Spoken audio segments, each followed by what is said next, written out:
And welcome to My Career in Data, a podcast where we discuss with industry leaders and experts how they have built their careers. I'm your host, Shannon Kemp, and today we're talking to Diana Barrett from the Indiana Department of Workforce Development.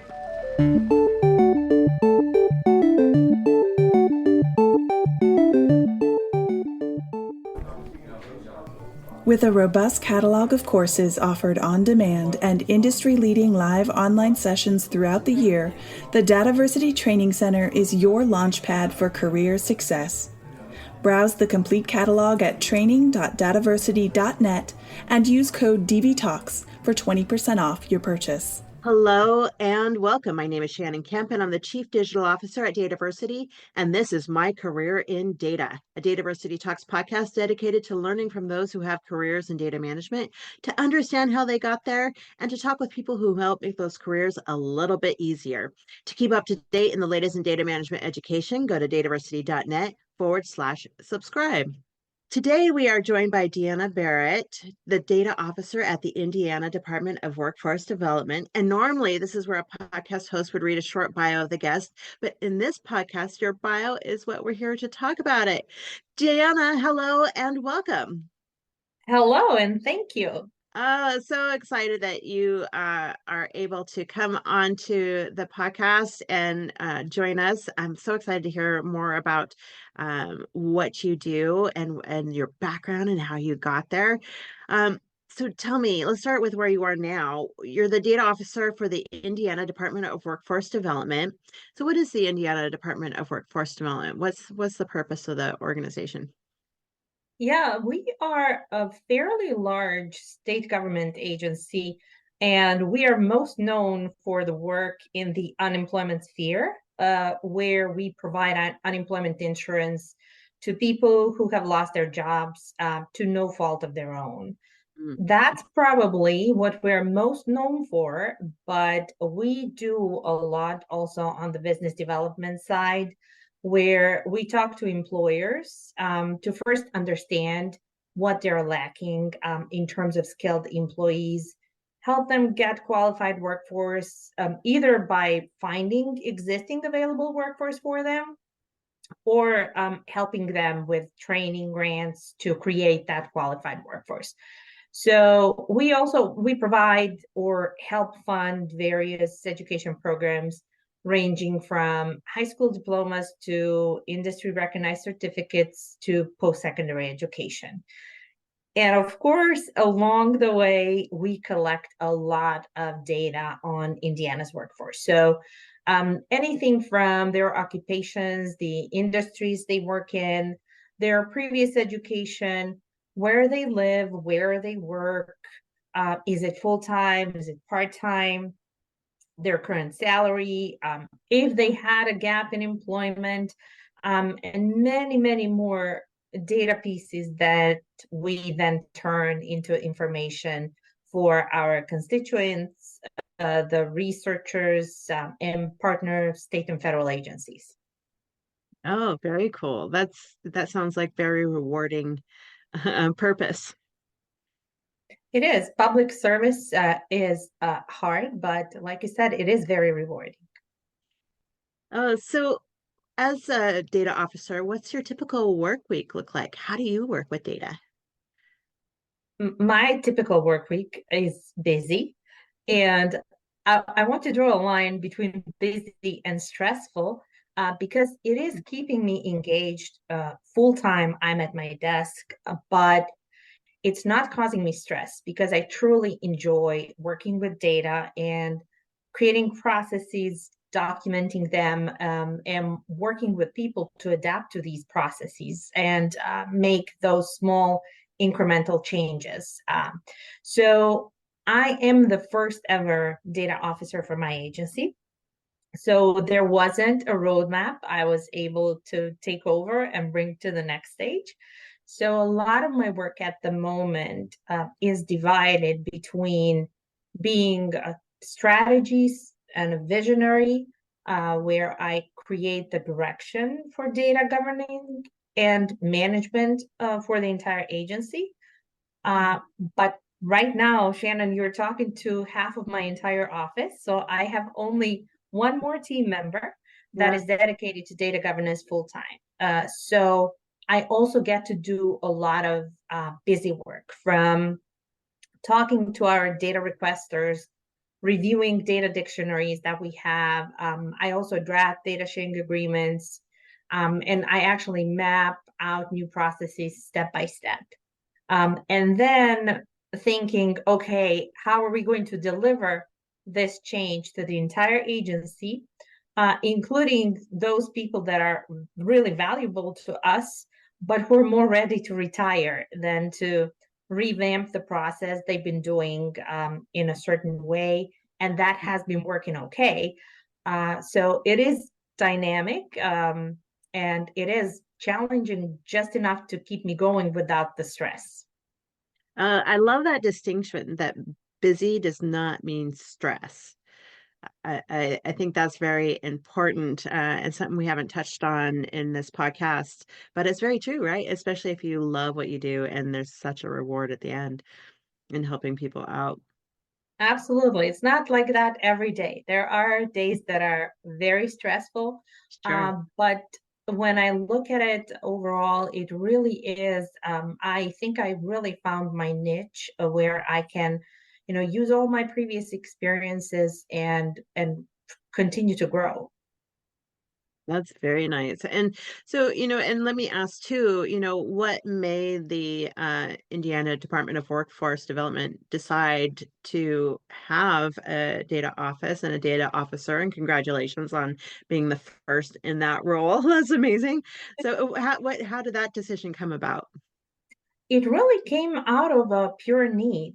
So we did not have any really well documented processes, and we hold data that is so valuable to so many people. So everybody wants to know how much their people that went through their programs or people they helped through their work, how much they're making, if they were able to get a wage increase, if they were able to get a promotion. So Mm. we hold all that data. But the process before was, okay, I know this person that works for DWD. Let me email her and see like if she can get me together with somebody who can provide the data. So it took a lot of time for the person to find internally who is the database administrator for this particular data, and then connecting with the legal team. Okay, is this something that we can share? Because we operate under very strict federal rules that say these entities can receive the data at the level of granularity they are requesting it, and the purpose is fine, but these entities cannot, and the purpose is not allowable. So it took a lot of time. The process was not mapped out, and I was at that time working under the research and analysis team, and I have a law degree from Croatia. So because I was in data and I was in law, I was kind of the point person where a lot of our requesters went to, and then I would coordinate things internally. And we then realized, okay, we can really benefit from this process called data governance. And we started creating a job description. And Mm. while I was really happy with my research and analysis position, where I was able to work directly with data, make some impact, when the job description for data officer was created, I was like, I want to go after this because this is exciting. This is new to me. And I can use all my previous knowledge and experience and hopefully make a change. Oh my goodness. It's so that's great. I love that you just went for it and didn't question it. And it brings us, that's a perfect segue too, to talk about, how did you get there? And what is your experience? You mentioned that you got your law degree in Croatia, and I know that are from Croatia, just from previous conversations that you and I have had. So tell me, when you were very young, say 6 years old, did you say to yourself, I'm going to go move to the States and become a data officer in this state agency? Or what, but what was the dream? Even before you got to law school, what was the dream? Yeah, well, I can tell you absolutely not. I had never even dreamed of being a data officer until Mhm. about really 6 years ago. I'm sure when I was 6, 7 years old, data officers existed when I was growing up, but we may not have called them data officers at that time. And I didn't really know it would really end up being such a good fit for me. So when I was very little, I actually wanted to be a flight attendant Oh, because my dad spent his entire career in the aviation industry, and ah, he would take me on flights with him. So I would walk up and down the plane pretending to serve imaginary people. And I still love flying, but as a passenger these days more than anything. And then I think, I kind of it was an unusual path. I went from really wanting to be in the aviation, but when I was about 10, I went to Istria, which is a gorgeous peninsula in Croatia. And Istria is bilingual. It's very close to Italy, so most people speak Italian. And I heard Italian and I thought, okay, this is it. I'm learning this beautiful, charming language and I'm going to be a language interpreter. And at that point, I was already taking English, Russian, German. wow. I later on picked up French and sign language as well. And I was really serious in making talking my career. And I still have the passion for learning languages. But when I was about 12, I discovered I really like finding out facts. I couldn't pinpoint it at that time, Hmm. but I would like in situations where, my friends had disagreements about who had the ball last and if it hit outside or inside the field lines. I would always encourage people to, hear both sides, like what you saw, what you think you saw, and then make some sort of a compromise. But also, at other times I would be so passionate about something that I would fight for it fiercely. And Hmm. then I thought, okay, I really want to be a lawyer. So I ended up getting a law degree and learning about, collecting the data, how you flush out facts from the data, and how you create information. And I really loved that process and still love it to this day. Oh, that's amazing. So how many languages do you speak? Well, I would say I speak fluently just English, but I just recently went to Paris and I was able to order everything I thought I ordered. We got everything on the table. It was correct, and so I think I can still remember. Languages are, if you don't speak them for a long time, they kind of go away.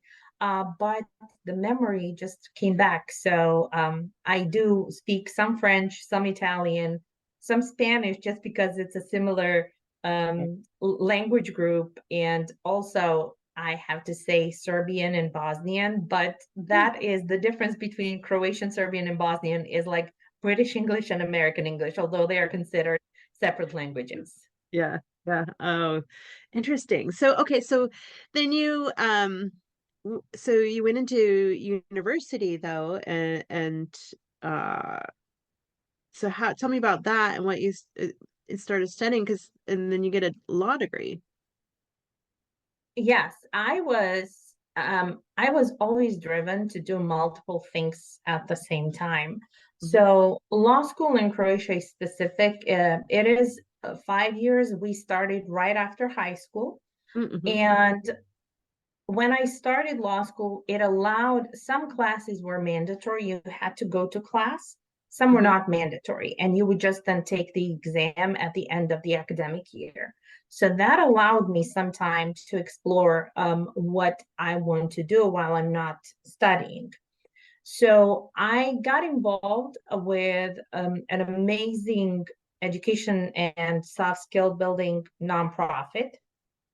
And at that time, we were funded through a lot of grants. Mm. So, in the process of writing those grants, we had to look for data to support our proposals.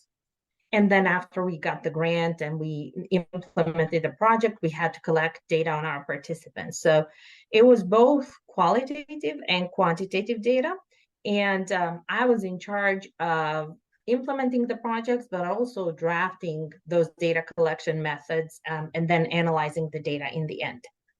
So in that process, I learned how I really enjoy that. Yeah.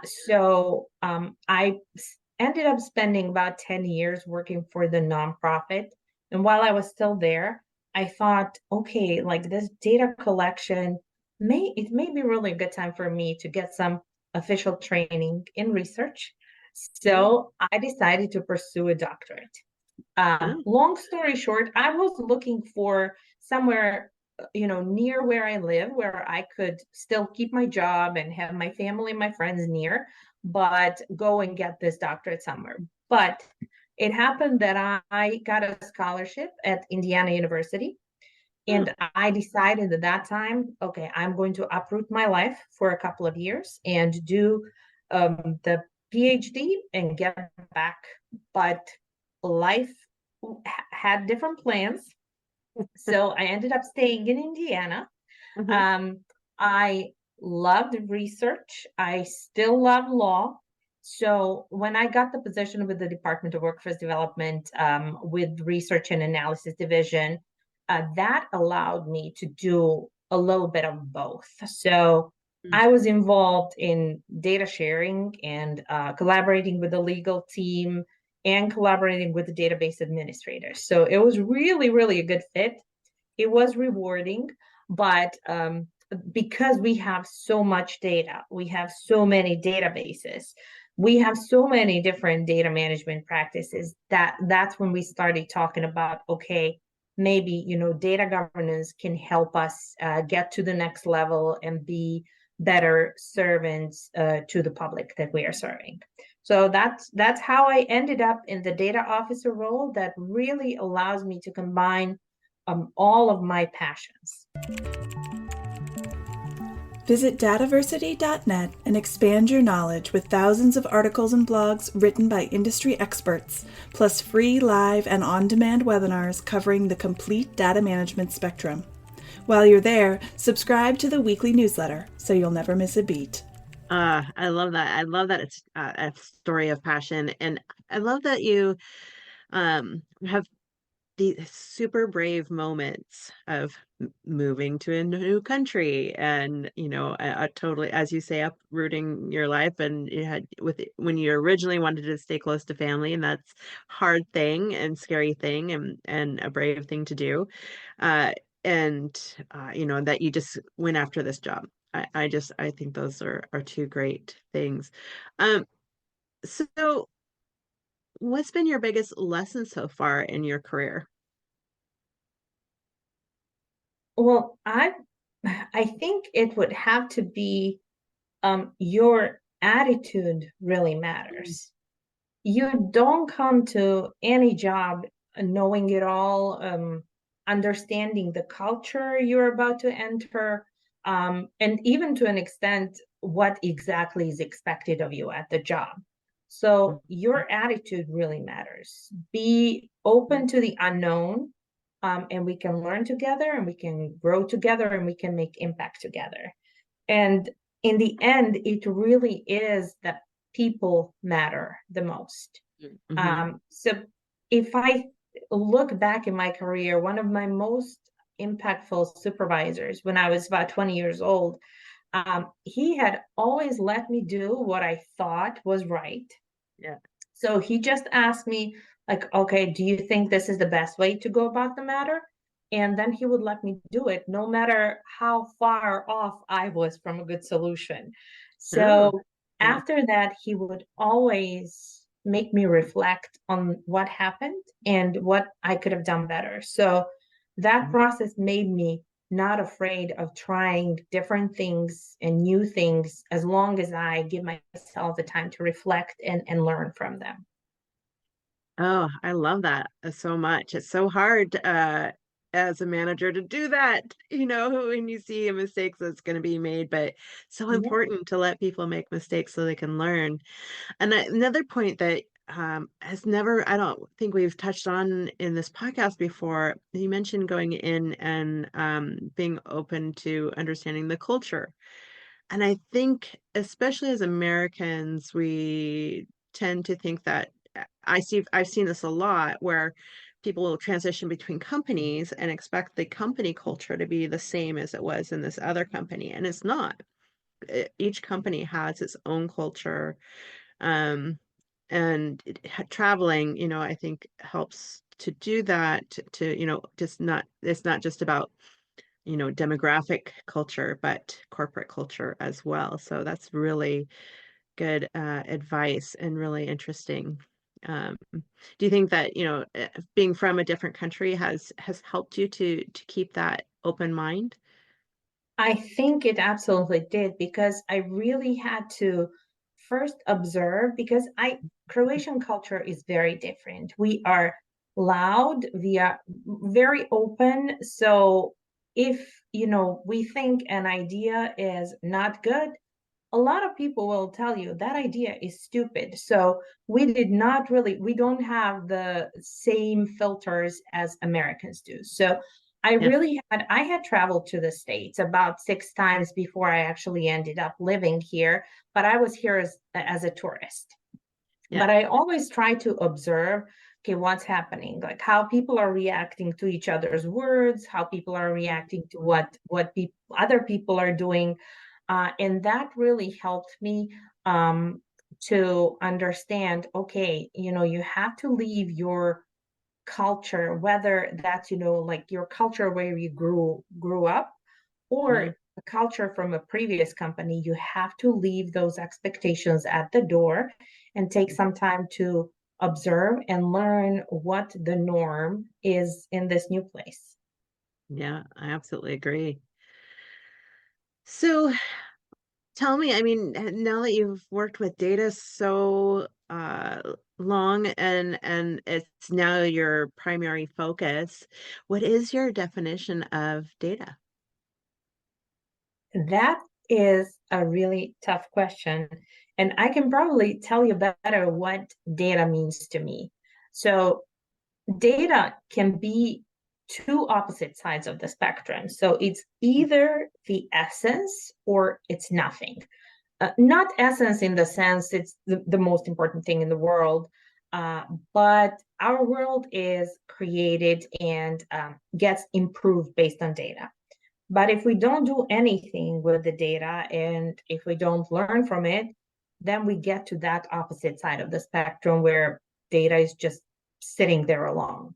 So I would maybe describe, when I was talking to my daughter the other day, I would maybe describe data as musical notes that, we put them in the hands of the most creative composers, and then they pass it on to the best instrumentalists, and then they pass it on to the best storytellers, singers, and the best conductors, and then the audience gets to enjoy it, but they get to enjoy it by bringing their own experiences into it. So as much as we want data to be objective, we have to acknowledge it is subjective too, and that's what makes it beautiful. Indeed. I agree. Data can paint a picture, and Yeah. it can be beautiful. Yeah, it is. So, It's totally nerdy to say, but seriously, Shannon, like it's been such a rewarding experience. right, right. Well, I know you're talking to a fellow nerd here, so what can I say? I currently have a mug that says, "Ooh, this requires a spreadsheet." Yay! Yeah.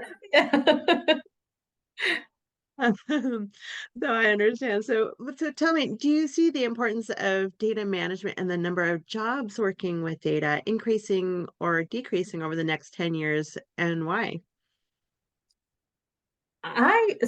My agency does some projections. So we have actually a system where we try to see which roles, which positions will be in high demand, which will be high paid. So I can see the importance of data management jobs, the importance growing, but I am not sure actually about the number of jobs growing. So I see us becoming more efficient with new technologies and solutions that the AI may bring us.